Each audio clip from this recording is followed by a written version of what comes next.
Hey folks, welcome back to the channel. So my friends over at Banggood sent me one of these guys. If you don't know what this is like a portable DC powered generator. It has the ability to make AC power out of the DC internal battery that's in it.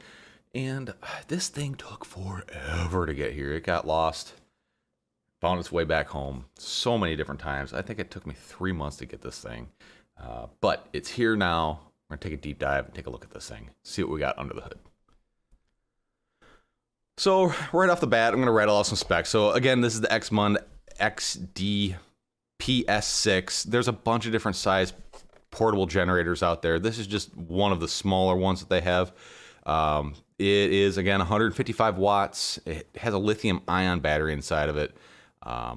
In my testing, it takes about 12 hours to charge this from completely dead to 100%, roughly about 12 hours.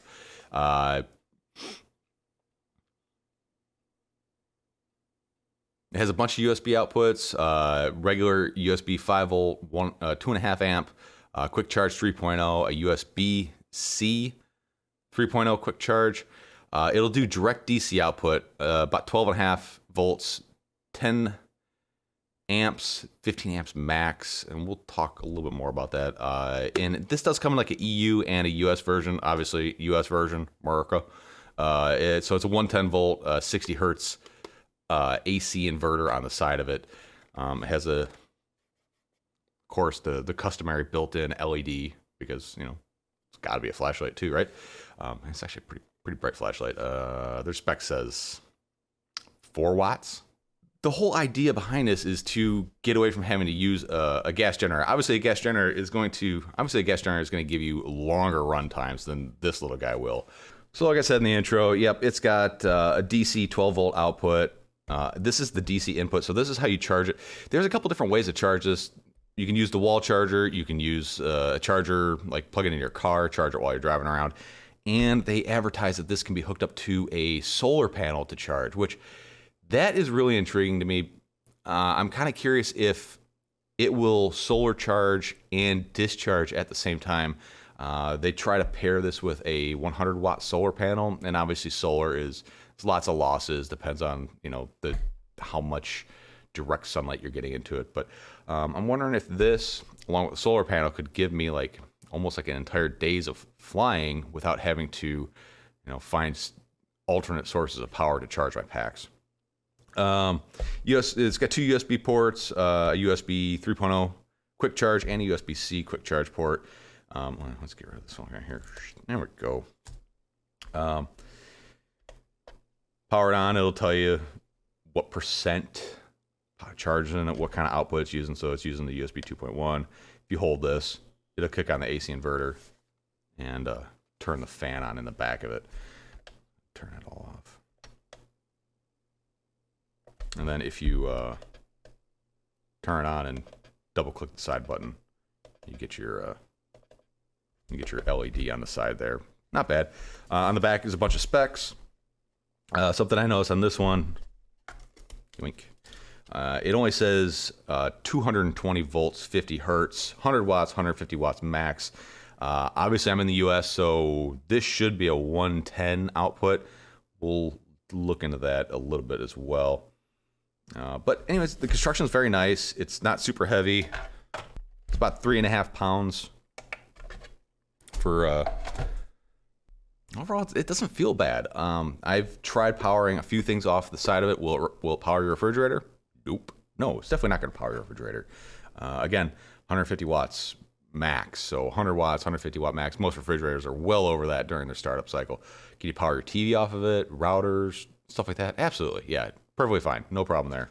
So also in the package, you get the wall charger. No big deal there. You do get a 12 volt cigarette style adapter. This plugs into the unit, and then you've also got a DC barrel jack to cigarette lighter if you want to charge this from your car. So a couple accessories, kind of nice to have. One of the things I did build is a barrel jack. So I think this is a 5.5 millimeter barrel jack to XD60 for trying to power my LiPo chargers. So obviously this will power your LiPo charger. So I have like this Hobbymate Hoda D8 Pro Duo. This does charge off AC and DC power, but it seems kind of silly to go from DC to AC, from AC back to DC on the charger. So I wanted to try just powering this straight off of the DC output. And something that I have run into with this thing and trying to power all my chargers that go from AC to DC is as soon as you plug them in, it errors out. And what I'm pretty sure is going on here is it has an excess current draw, but it's only on these chargers, not my just straight DC chargers, kind of like this one. Like this is the ISDT T8. This guy powers up just fine.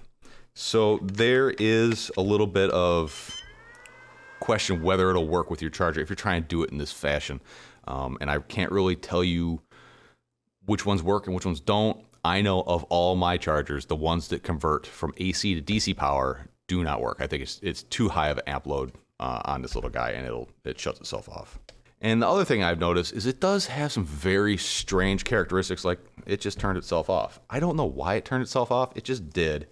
I'm wondering if it doesn't see a large load on itself to preserve its battery. It automatically turns the output off. So it seems like if I put a load on it, like actually start charging a LiPo, it tends to stay on until the LiPo's done, then it shuts off pretty abruptly. And I would really prefer if it just stayed on until I told it to turn off. I really don't want any smart features. So one of the things I want to do is crack this guy open and just splice directly into the battery that's inside of it. But without bypassing the battery management system, because I don't want to have to worry about drawing the internal battery down too far. So it does work really well for this purpose. I'm going to do some testing and find out how many LiPos I can actually charge from, say, storage charge to full before this thing is empty. Kind of get a rough idea of its usefulness.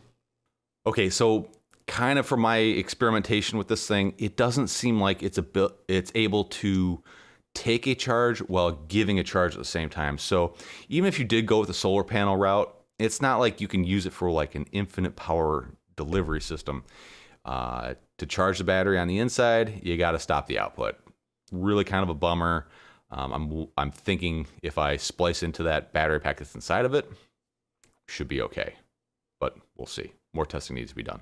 Okay, after a few days of testing, I found that there were some issues with trying to use this for what I wanted to use it for, which was basically field charging my other LiPos.